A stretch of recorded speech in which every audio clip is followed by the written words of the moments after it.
welcome to episode 4 of the CIS and Senteon webinar series, a deep dive into the CIS benchmarks. I'm your host, Zach from Senteon, joined by my co-host, Rich from the Center of Internet Security, and we are both joined by our special guest, Ken Muir, CISO of LCM Security, friend to entrepreneurs everywhere, and CIS enthusiast. Appreciate you coming on the show today, Ken. No, I'm really happy to be here. Thank you. Yeah, and before we get into the hot topic of user rights assignments with both of you, Ken, do you mind just kicking us off with a little bit of an intro of yourself? Sure. So I've been in this industry now, cybersecurity and IT, for 30 years. This is my 30th year in it. I started off working, just studying computer engineering, all the engineering of computers, and I got into the cybersecurity side, even though it was called kind of information security at the time, just because a lot of the organizations that we were dealing with a lot of malware. And what I found over time is that really, in a lot of ways, like nothing's very new. But like what I say, what's new is old and what's old is new, because we were dealing with, debilitating malware that were taking down whole companies 30 years ago. This is not something that just started today. It's just, there's more attention. It's monetized. It's, it's a very different landscape that we used to deal with. But I was a very hands-on tech. I built global communication systems, using what we call SD-WAN today. I've worked with, really big organizations. I built managed security services, rebuilt managed security services, worked with like really, really large organizations that are listed in the Forbes 2000 list of global companies, and sort of everything in between. So everything in the CIS standard, for instance, like I personally implemented every single one of those. Including assisting in building policies and procedures, all that kind of thing. So, we use CIS as a standard usually when we're working with customers, because in Canada we have really no mandate for following any particular standard. So that's really our go-to for that, and that's the one that we promote with our customers because it's the most easily absorbed into an organization, especially if they haven't done this before. So it's for us, it's been a really, really good framework. We also use it as a business model too. When we hire people, we tell them that, these are the groups that you're responsible for, or controls that you're responsible for within the CIS framework. It makes it nice and easy for people to understand where their responsibilities are, and it helps for us from an organizational chart perspective, put these people in there, and then they can see that, they've got a career path forward because they can start working in of these other areas too as they progress and grow in their own maturity. So it really sounds like CIS evolved into part of your business model. I'm sure Rich is earing at the edge of his seat. Oh, yeah. I mean, what do you think of that? I mean, how awesome is that to hear Canada is also utilizing this in this way? Yeah, it's incredible. We actually have a lot of members in Canada. It's a great region of the world for us in general. But it's, what Ken is talking about is really the messaging that I'm trying to take to other MSPs and have them follow that model. So it's awesome to hear you articulate that, Ken. Yeah, I mean, what I've done too is like we've built out a partner base right across the country that goes from coast to coast. That we have a number of partners. So I educate them on what we do in terms of the CIS model, because a lot of the partners that we work with, like they're not at, the level where they can build governance, risk, and compliance. Which you can do obviously with this, and then in turn, use them to propagate that message to their customers. And so we're creating a standard across the country that for people that we're dealing with, and they're anywhere from, smaller organizations up to multi-billion-dollar global corporations are following this standard because it just totally makes sense. And Ken, you've actually, I believe, contributed some to these standards. I did drop your link into the LinkedIn Live comments, so feel free to glance over that while we're talking today. Yeah, no, it was a really great experience because you meet a lot of really good professionals that really adhere to this in terms of industry standards, and just being able to contribute was amazing. Like there's two ways that you can really look at it. It's either sort of a career development thing if you're maturing yourself in the business, but for me, it was more about giving back to the community. Because I consider myself to be very lucky. I mean, 30 years ago, who was to know that the industry was going to grow to the size that it is today? Like, nobody could know that. Well, Ken, I really appreciate that contribution, and please keep it up. And for others that may be listening, we're always looking. CIS is, we're built upon a community process, Yeah. and we need contributors all the time. So if you would like to contribute, as Ken has, we would really appreciate it. And thank you again, Ken. Absolutely. And Rich, if you want to take a moment to drop a comment in that LinkedIn live chat, just a kind of a link on how they might be able to get involved, that could be very, very valuable to the listeners. Okay. Ken, we obviously have a long topic today with user rights assignments, but I do want to ask one thing you said in your introductions, using CIS as part of the business model and making your partners understand what they're responsible for. So if I'm hearing this correctly, I mean, you're calling out CIS to your partners. You're leveraging their documentations, putting it in front of them. Like CIS is at the forefront of your conversations with partners. Yeah, it is, because I have this. I normally include quotes in my presentations, like, for instance, Einstein saying, the definition of insanity is repeating the same thing over and over and expecting a different result. Well, that's applicable in our world, because if you're in one of our universities here in Canada, for instance, I won't call them out, but they got hit with ransomware 3 times. Like, how many times do you need to get hit with ransomware before you decide that maybe not what you're doing is not really the right thing to, or close down? You survived 3 goes. That's pretty impressive. Oh, I know. Well, it's public money, right? So yeah, public funding helps. Yeah, it does, exactly. So mine is, we need to move towards industry best practices as opposed to industry best guessing, because that's what's getting companies into trouble. And in Canada, based on the government statistics, it's like 26% of organizations have been taken down by ransomware. And every one of those has technology, and every one of those has, some idea of what they think security is, but they still got taken down by ransomware. So the question is, what went wrong? Well, to me, the answer is very simple. You're not following standards, or you've implemented something and you haven't really managed and maintained it, because it's not a fire and forget, or, a one and done. There is a management process that you have to build around these things, and that's generally seems to be what's missing. Yep. And ransomware is gonna. Security is a continuous motion. It's not a check the box exercise. That's right. That's right. And that's why people say, compliance doesn't mean security. Well, it can mean security, but you got to manage and maintain it. You just, that's the thing. You got to have it in place.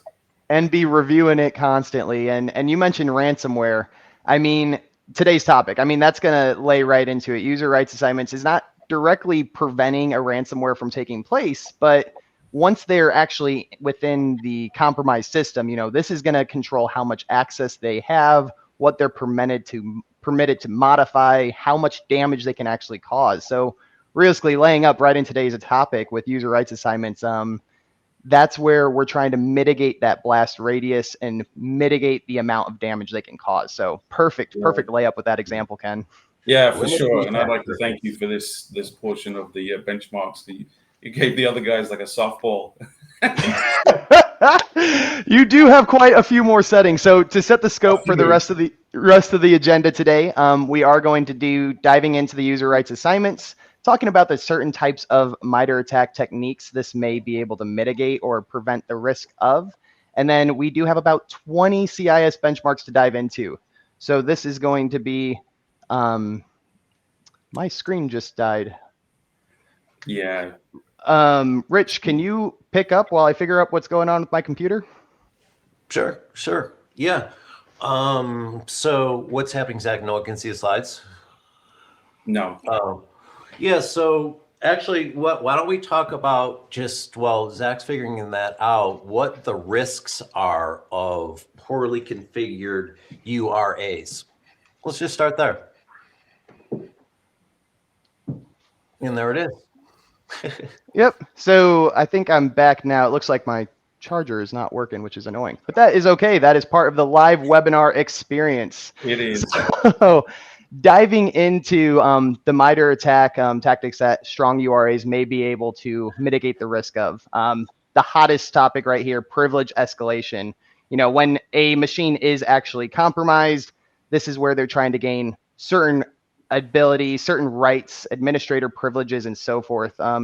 Ken, would you mind kind of elaborating on the types of users you may have set up, from standard, guest, admins? That's going to be a very hot topic going into the benchmarks. Yeah, for sure. I mean, again, this comes down to process, right? And sort of documented policies around who gets access to what systems, because not assigning the correct security levels for different users may not affect that user or may not affect the organization initially, because they may not be aware of the level of security that they have. But when your network is compromised, that privilege is what allows an attacker to be able to take advantage of your network. Even configuring the right types of security access and the types of groups that people are allowed to.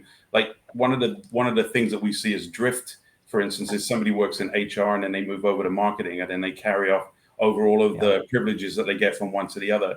But this is not limited to just the configurations within the security policies, because you've also got to look at what vulnerabilities that might exist on the operating system that also might allow an attacker to elevate their privilege too, because those things exist as well. And then you could also go even higher from that and say that your network architecture, if it's not correctly designed, can allow also access to systems of information that a user shouldn't be able to access to.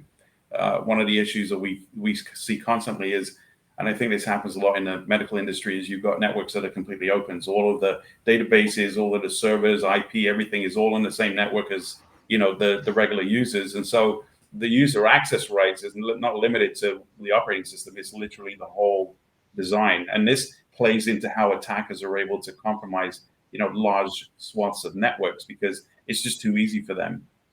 Yep. And I love how you bring up changing departments. I mean, changing within a department of the same company, I mean, that's not an uncommon thing to happen. And if you're not constantly on top of the right types of permissions, maybe you do leverage a group setup. I mean, this is going to give you ability that you shouldn't have. And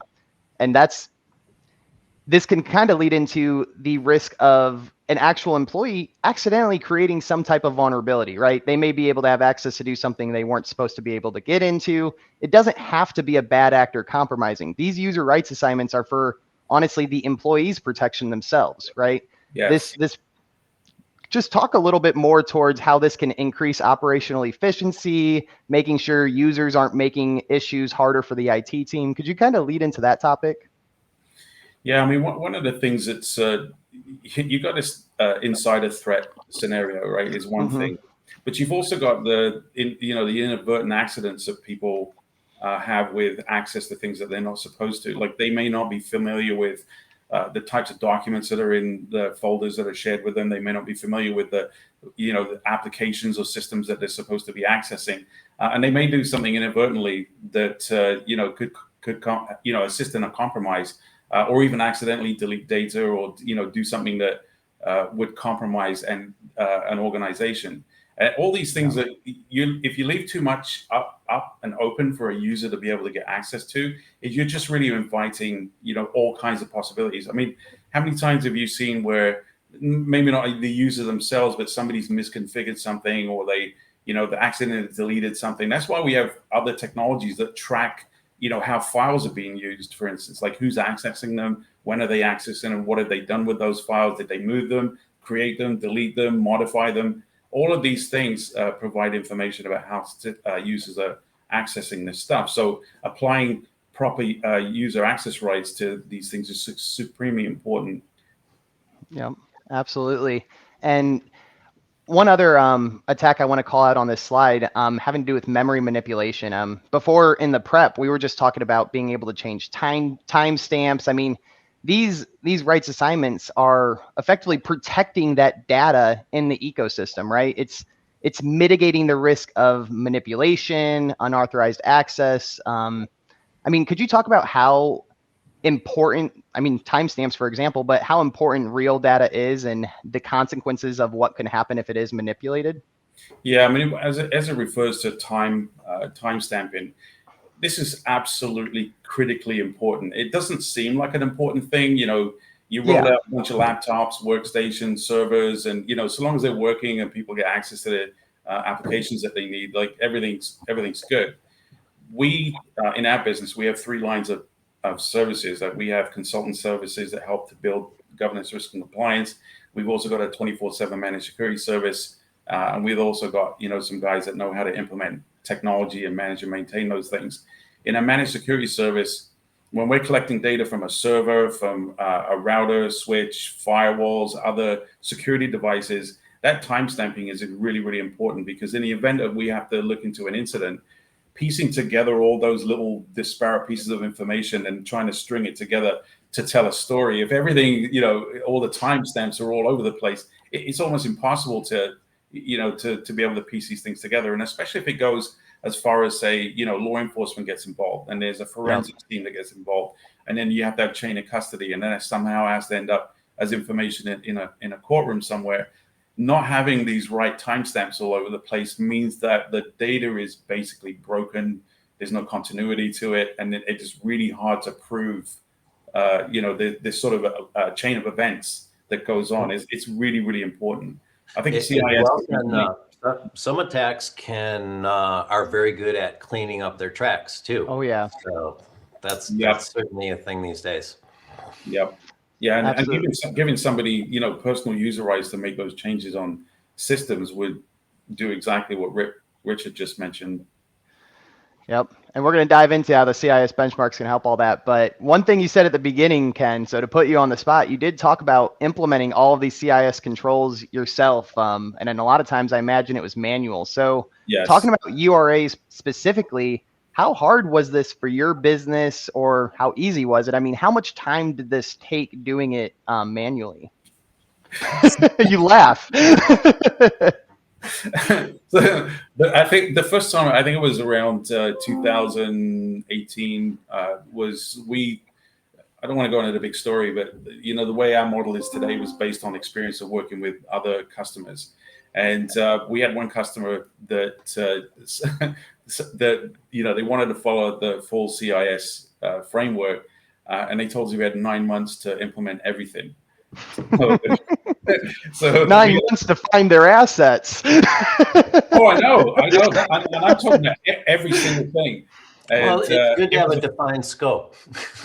That's right. At least we had a defined scope. Yeah, you got 9 months. How you do it is up to you. So I actually led a team for 3 other people. They were phenomenal, people to work with. But we actually implemented everything on those. So we had weekly calls and that. But it was 9 months every week, working every week to get this in place. This was sort of on the tail end of my technical involvement, because I haven't done much in the way of technical in the last few years. But my involvement previous to that allowed me to understand all the things that were required for CIS and others. So it was a really, really fun project, though. It was really fun. And the thing that I'm telling you, it works. It really works. Like what we were able to provide for that customer was what I always call situational awareness. Because of having these controls in place, we could see everything that was going on, and including one attack that we picked up on was we just put in a web application firewall, and it was in learning mode, so it wasn't in blocking mode yet. But yet we were able to detect somebody trying to open up a shell on one of their Windows web-based on their web application servers. It wasn't in blocking mode, but we picked it up so quickly that we were able to shut down the activity. Now, when you think that on average, it's 280 days to detect and remediate a breach, shutting down something in an hour was pretty impressive, actually. And we invoked our incident response, which is also a CIS requirement, and it just worked. Absolutely. So, I mean, it's not unusual for you to meet weekly with customers. I mean, that level of involvement, if your goal is to meet all of the CIS controls or even just configure URAs properly, I mean, meeting weekly is not unheard of. This is normal, right? It'd be pretty crazy if you just implemented everything and never really talked to them again, right? Yeah, you suggest high touch. Yeah, no, you have to, because they're looking for you for assistance and guidance and training and knowledge transfer and all that kind of stuff, and you have to do that. Yep. All right, we are going to start diving a little bit deeper into CIS benchmarks. So we do have about 40 minutes left in the presentation, and we have about 22 configurations I think we're going to talk about. So we're going to do our best to let Ken talk about his stories and hear about the settings. But before, all right, let's just jump right into it. CIS has these recommendations. There is a 2-part series that we'll be doing. So this week with Ken, next week with Ray. Before we dive into these settings directly, Rich, is there anything you want to add about user rights assignments and CIS before we have Ken go into these individually? Yeah, absolutely. Thank you very much, Zach.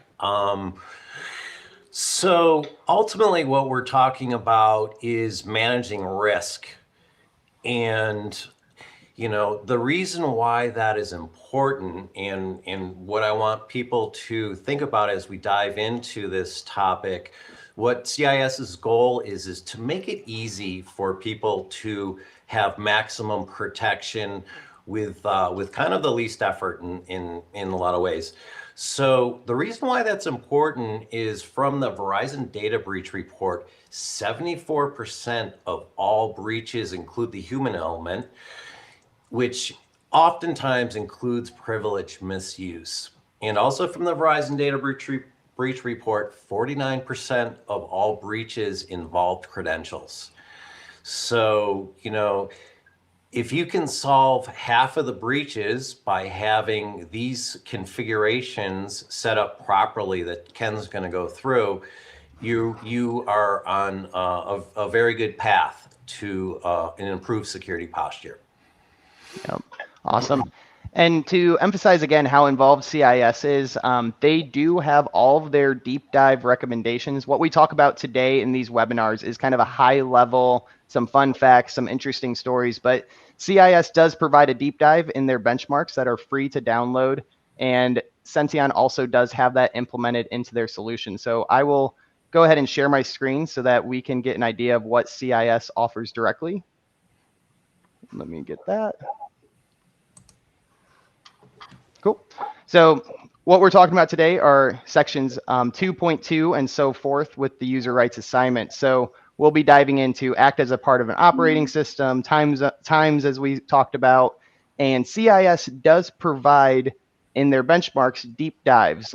They are a little bit more technical typically. They are usually longer description, rationale, and impacts, but they do provide that as a free download. Senteon does have this built into their system as well, so you can get it from either resource. But with that, let's hand it back over to Ken and start going into these individual benchmarks. So the first one, and honestly a good one to start with, access credential manager as a trusted caller, set to no one. We're going to see no one throughout all of this. So Ken, in kind of what you talk about, define what no one means. So it seems self-explanatory, but lay it down. So if you look at everything that has to work in an organization in order to provide security, you really need to think about things in terms of access on a need to know basis or access on a need to access basis.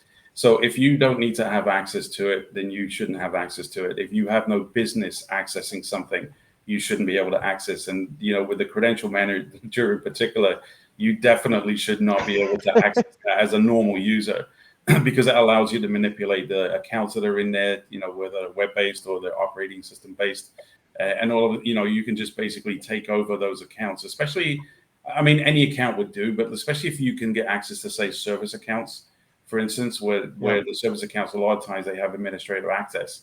And so that would allow you privilege to be able to do pretty much anything. So locking those things down, if you don't need to know about it, you shouldn't be able to see it or access it. Yep. And this is important during backup and restore because you can pull those user credentials, correct? Yeah. That's right. That's exactly right. So very, very important to have this configured. And like I said, we are going to be zooming through this. We do have some Q&A, so we are going to slide over to the next setting. So access this computer from the network. This is the first slide in the webinar series where the workstation has a different recommendation than the servers. And we even have DC only and MS only. So these slides are only going to get a little bit more in depth as we do move through all the benchmarks. But Ken, tell us a little bit about your experience with this setting. I mean, what does it mean? I feel like everyone needs to access the computer from the network, right? Why is it only admins? Well, you don't really want people to be able to access, anyone to be able to access somebody else's computer system. I mean, one of the, from my personal experience, one of the examples was when in the early days, this was in the 90s when I guess it was very rudimentary in terms of the networking gear that was available for ISPs, for instance. So from because I was still learning my trade, what I'd learned was that you could access other people's systems in other houses.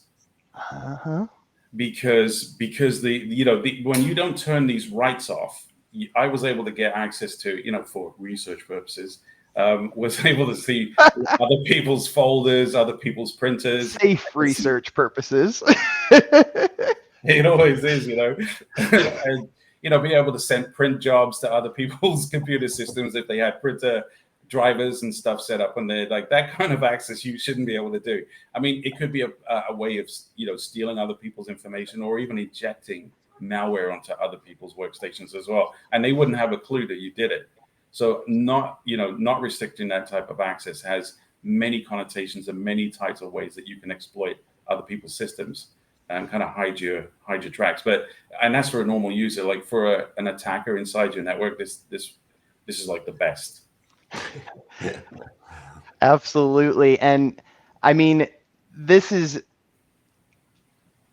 just insane, because what I talk about with the CIS benchmarks, it's hardening the OS, it's mitigating that blast radius. We're not always going to be able to prevent the attacker from getting in and compromising a system. That's every security practitioner's dream. That's the goal.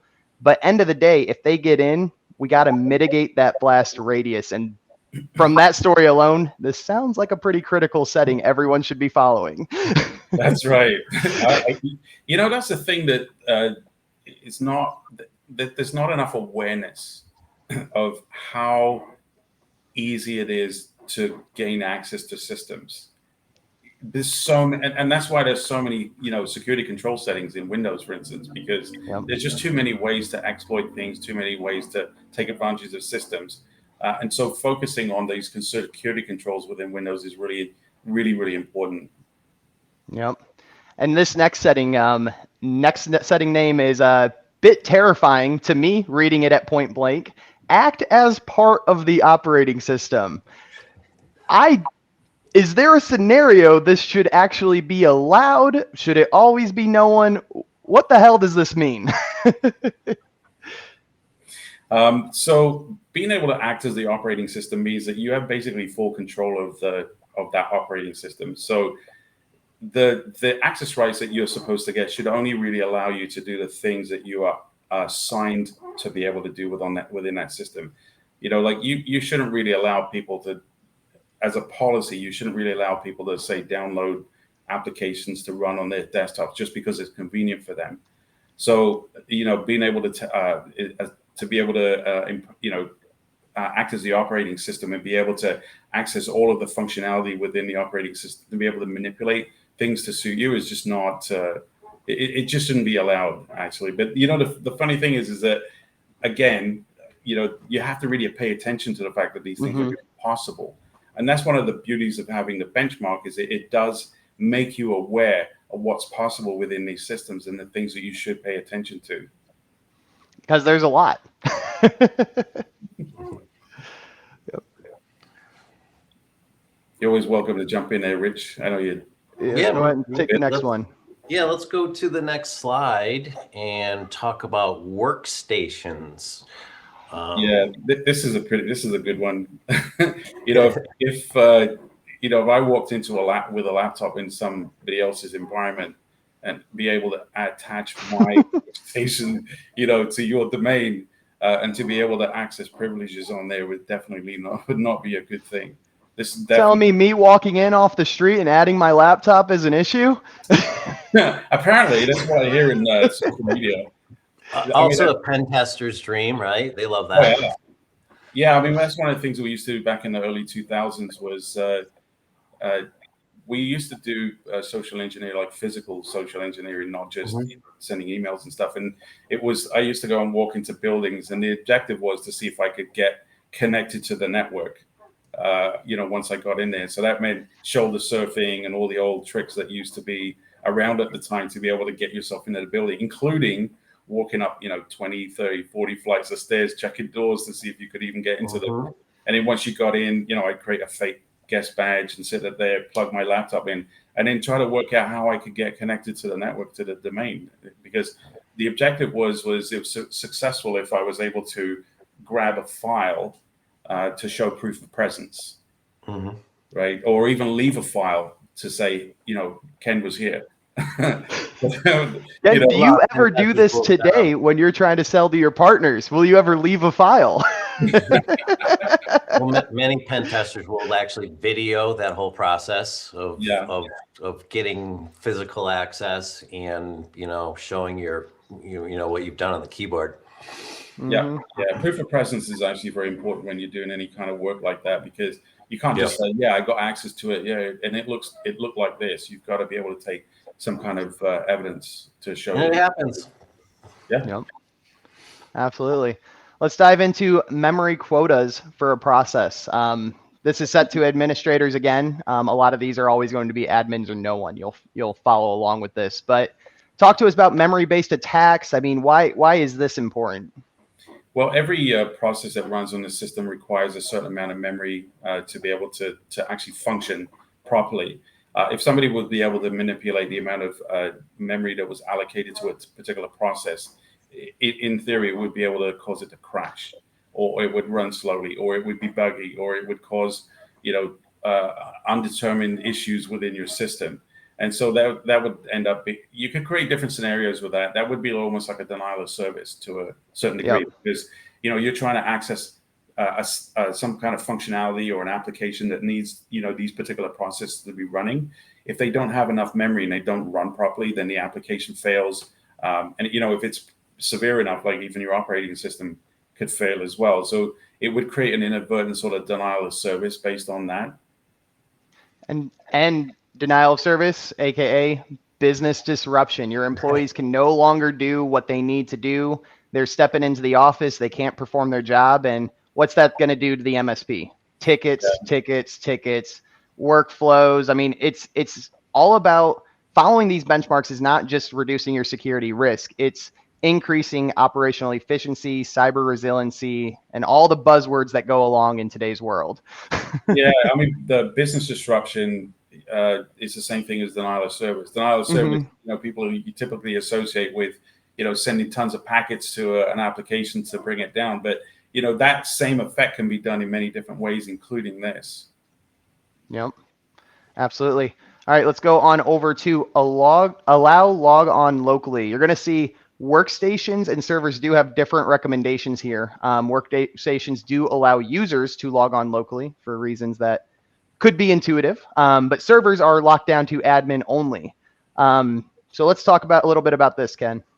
So allow a log on locally. I mean, this allows you to, anybody that's allowed access to a particular group in Active Directory, for instance, would allow them to access their machines. But even when you haven't disconnected from the network, to also be able to log in, even though you're not connecting to the Active Directory server. But be able to connect remotely, these things should be limited to administrators, which is what it's saying. Yep.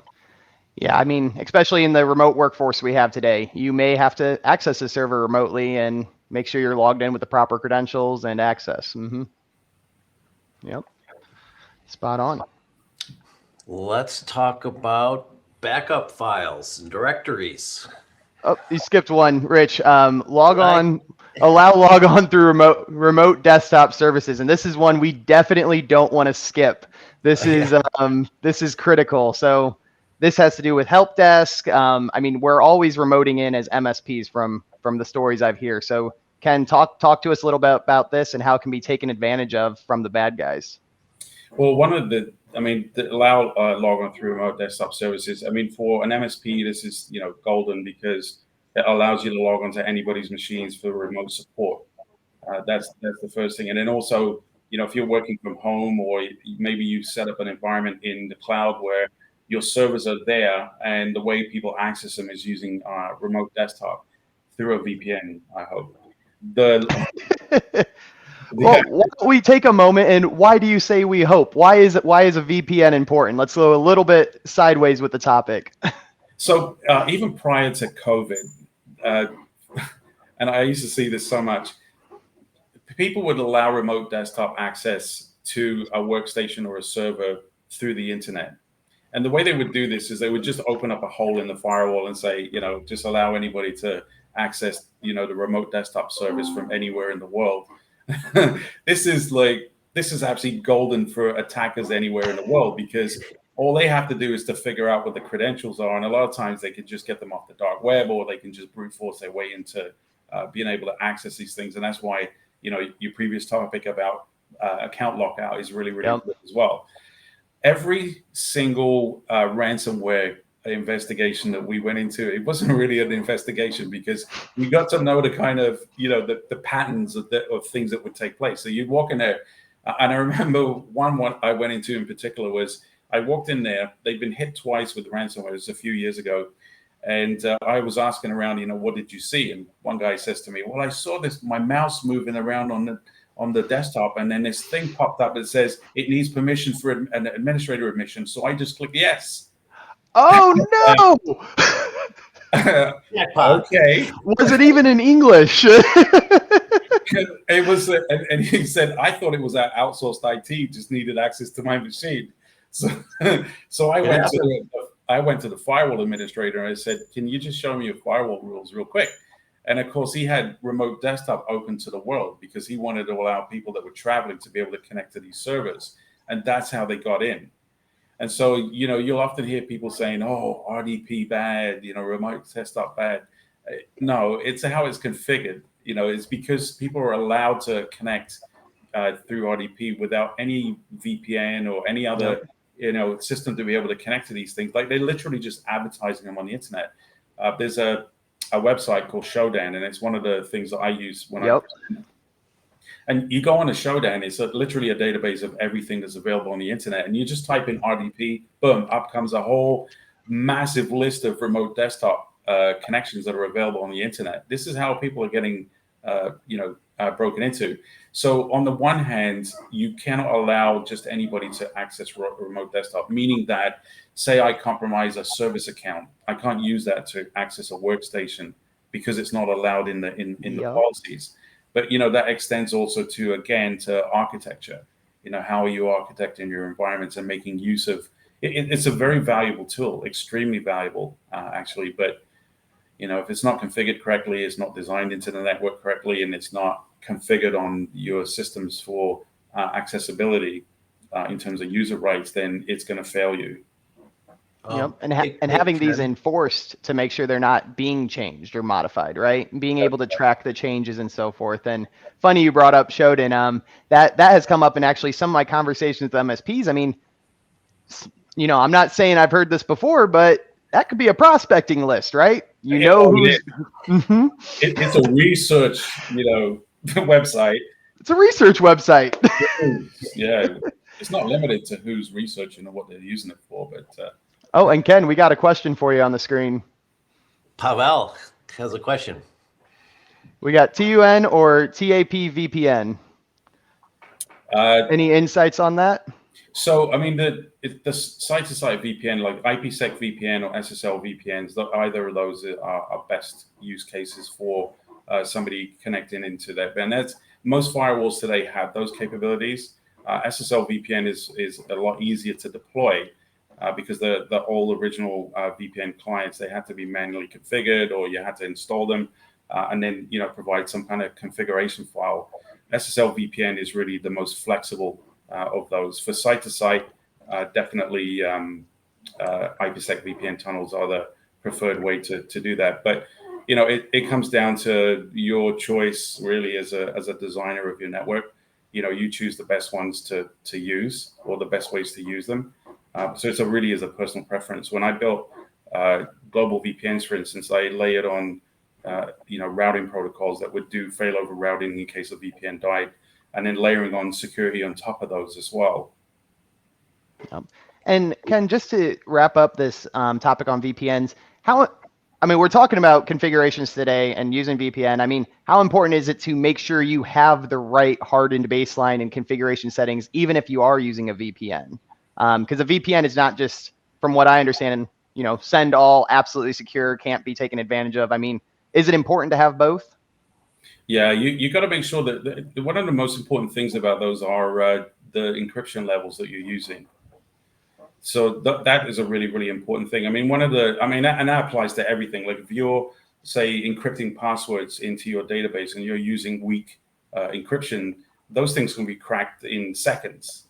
And that's, so you've got to be looking at the strength of those. If you go too much, I don't think it's a problem today because a lot of the technologies that we use they're very high performing. They can do encryption, decryption very, very quickly, no matter what the strength of the encryption is. But back in the day when, the technologies we had didn't have a lot of processing speed or power, didn't have a lot of memory, you had to really be careful about the level of encryption. But using, you really need to look at what best practices are suggesting as a minimum that you should be using. Absolutely. All right, let's talk about my favorite backup files and directories. You almost jumped the gun last time, so we're here now. Yeah, I know. I was going to get my popcorn for this one. Yeah, so this setting helps prevent unauthorized access to backup data. So Ken, let's get into that. So having somebody being able to have access to the backup services or the actual accounts that are created for these things would mean that they would be able to back up, restore, data offline, which they could then get access to. And especially as in most cases, a lot of organizations still are not encrypting data at rest. And so that data is basically in the clear. So the backing up and recovering of that data in the clear is a real concern. Recover it out to a machine outside the organization, potentially. Yeah. Or somewhere else within the organization. Mm-hmm. Awesome. And we are going to speed up a little bit here. I'm going to combine the next two slides. So we have change time zone set to administrators and local service. And then we also have, change the system time is set to administrators and change the time zone is set to administrators. We did do a segment at the start of this regarding how important time is, but Ken, any quick one-liner on, why this is important to set to administrators and local service? Yeah, I mean, I remember the previous version of the CIS controls, for instance, said that you needed to have at least 3 different time clocks that you're referring to in order to make sure that your systems are accurately set up.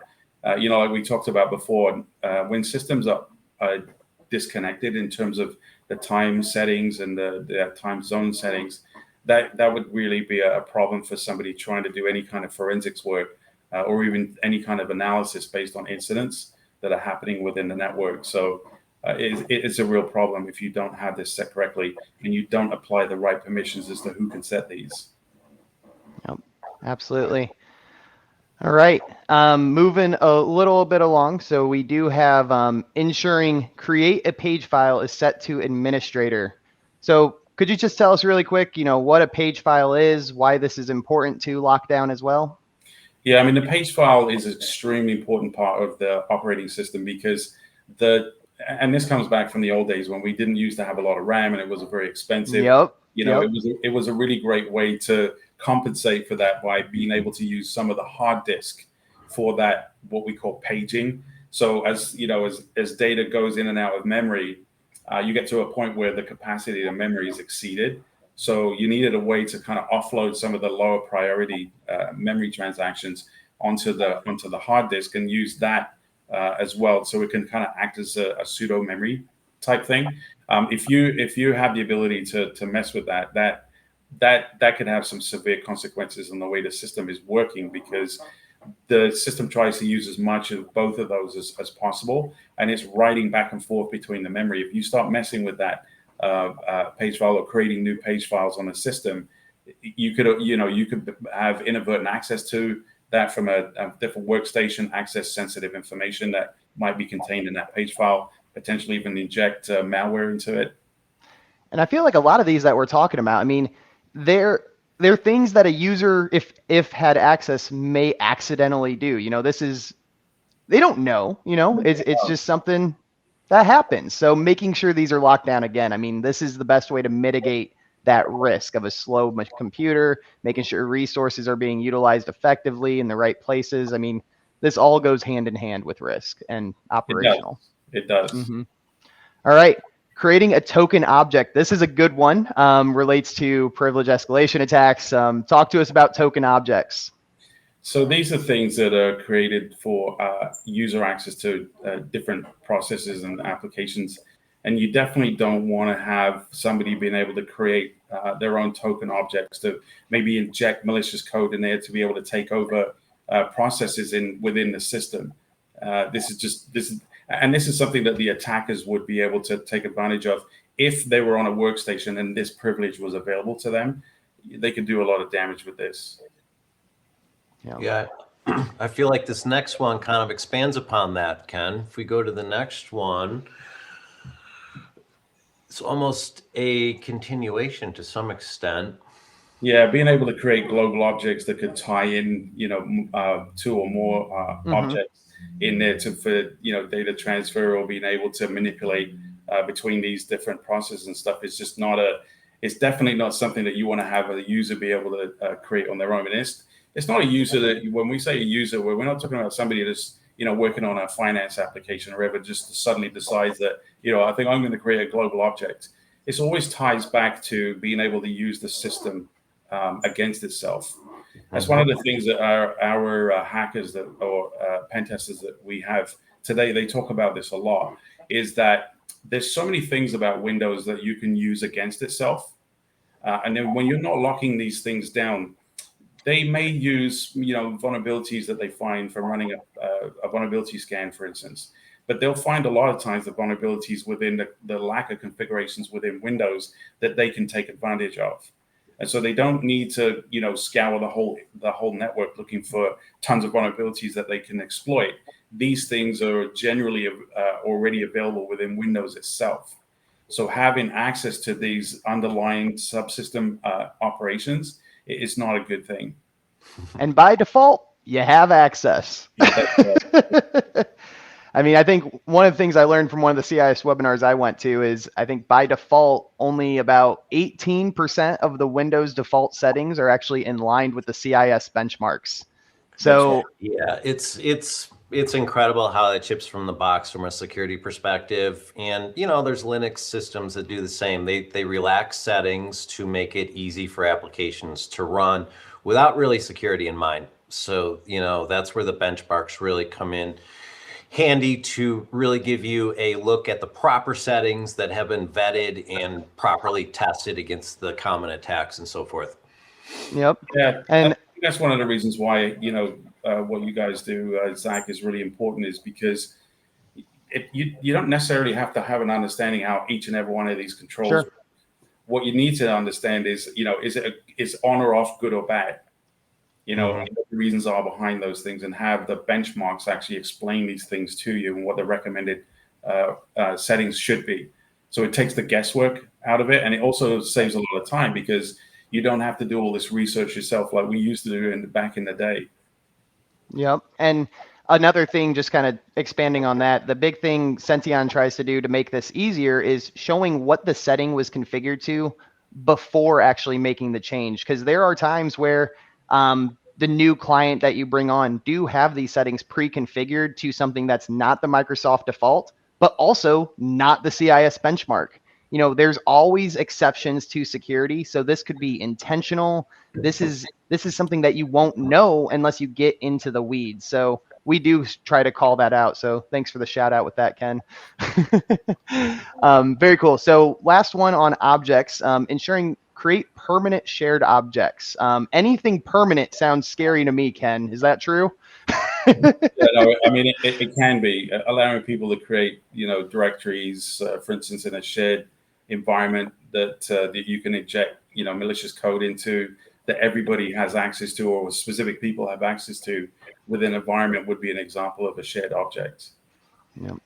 And we are running very tight on time with about 10 minutes left. So please, if there are questions, please shout those out there in the comments. We will highlight them. Otherwise, we will keep powering through these very, very exciting settings, right, Ken? Yeah, so I know. So we got symbolic links, and CIS actually here on a workstation does not recommend a specific configuration state. They just simply want it to be configured.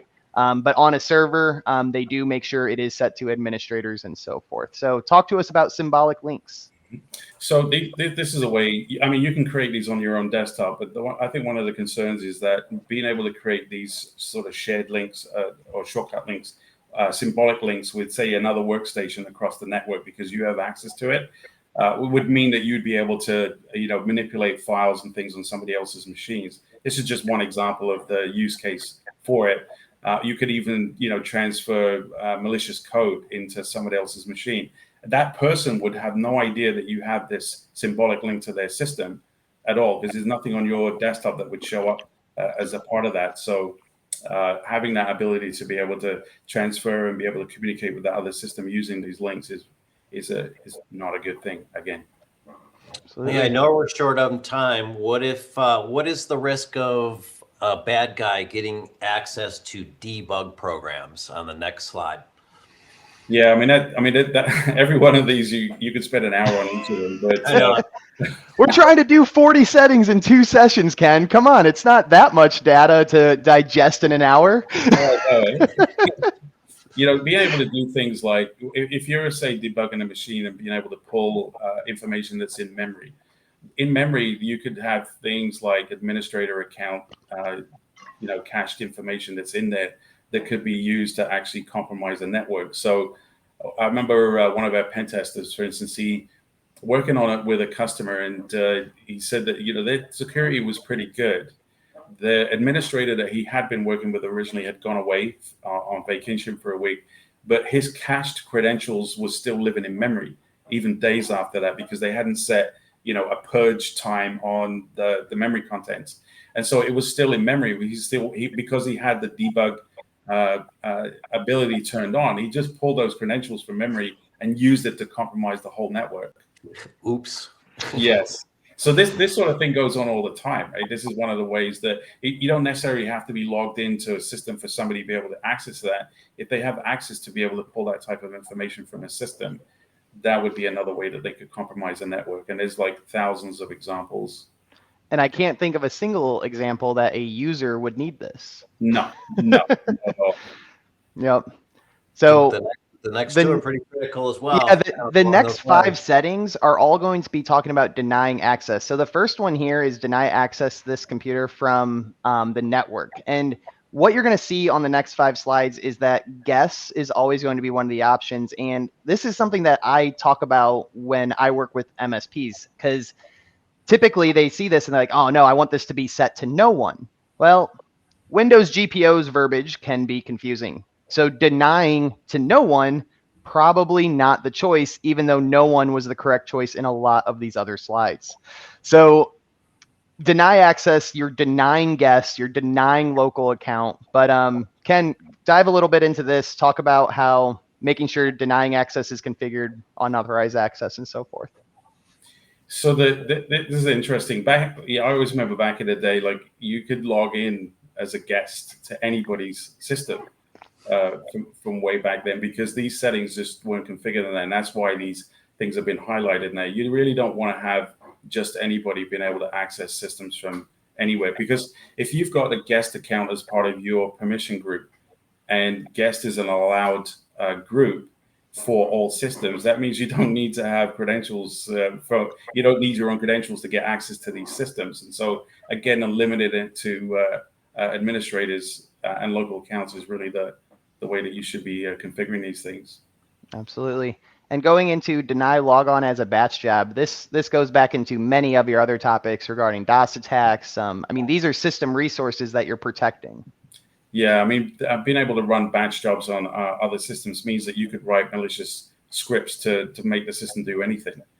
To put it in a denial of service state, or to grab information, or change permissions. There's any number of things that you could write to have a system be able to be compromised. And deny logon as a service, also to include guests. Can't imagine a scenario a guest would need access to have service account permissions.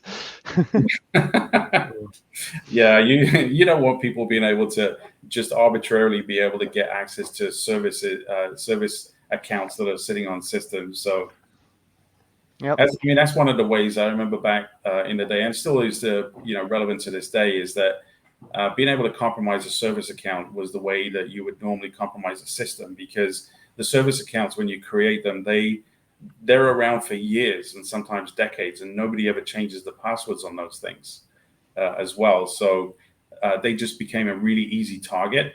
And then from there, because they have the administrator access, you then can create other accounts. You can create groups, apply permissions to groups, and so on and so forth. Yep. I think we've got one more guest setting here to cover. Yeah, we got a couple more, but all about denying logon. So deny logon locally, again, going in line with everything Ken's been talking about. So this is preventing unauthorized access. And I think the most important deny logon being this last settings in the conservation of time, deny logon through remote desktop services. Yeah, up to that next one. Ken, talk to us a little bit again about how important making sure this is configured too.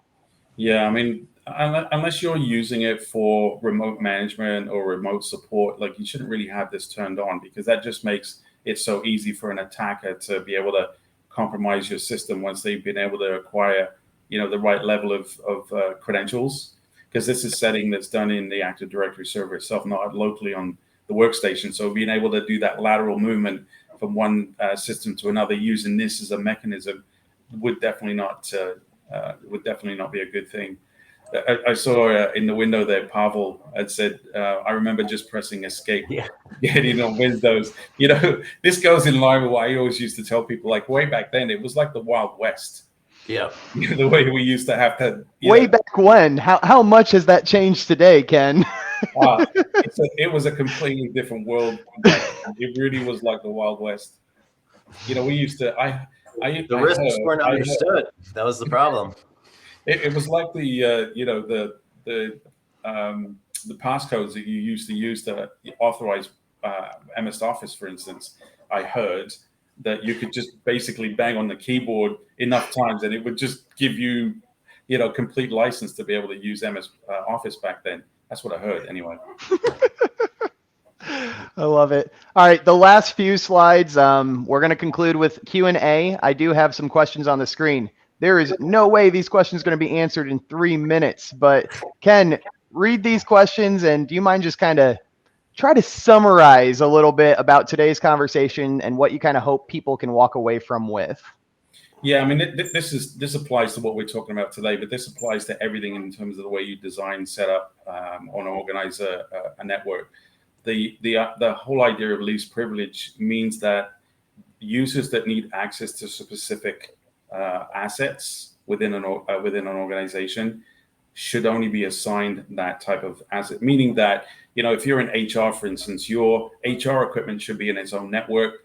The rules that govern access to that should only allow people from HR to be able to access that. And then once they're on that system, they should only be able to access the things that they need to, because you could have a scenario where, the HR VP doesn't want the rest of HR seeing what that person has access to.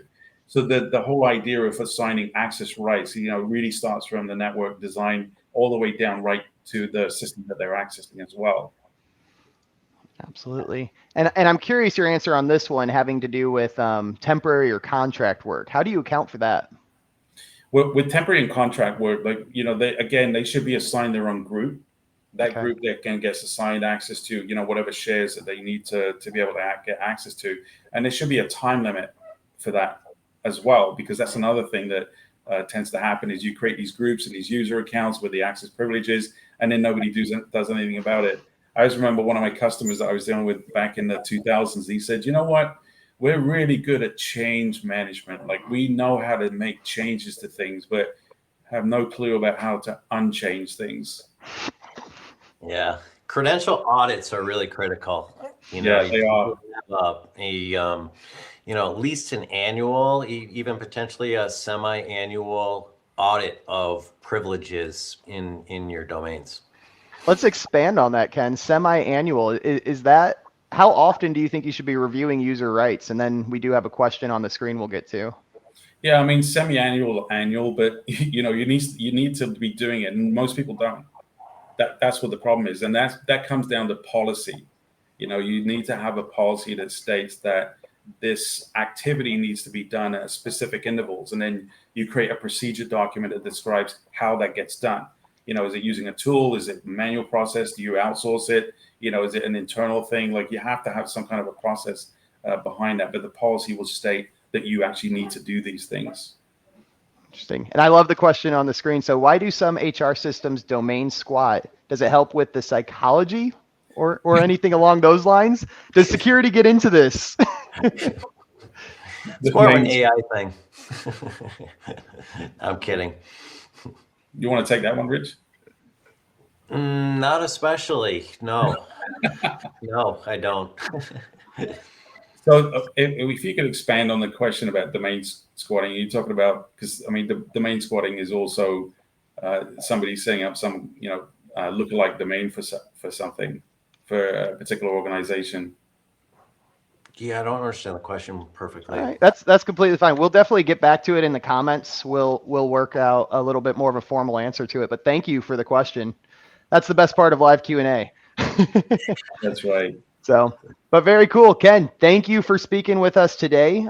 Just to wrap it up, we do this every single Wednesday at 1 p.m. unless specified otherwise. Some upcoming presentations. We do have user rights assignments. Originally, Ken was going to do part 1 and part 2. This should be changed to our friend MSP champion Ray Orzini. He's going to take part 2 from Ken so he can have a little bit of a break. And then we have accounts and audit with Eric Woodard from ProTech. And then we're going into devices and domain member with Sean Higgins.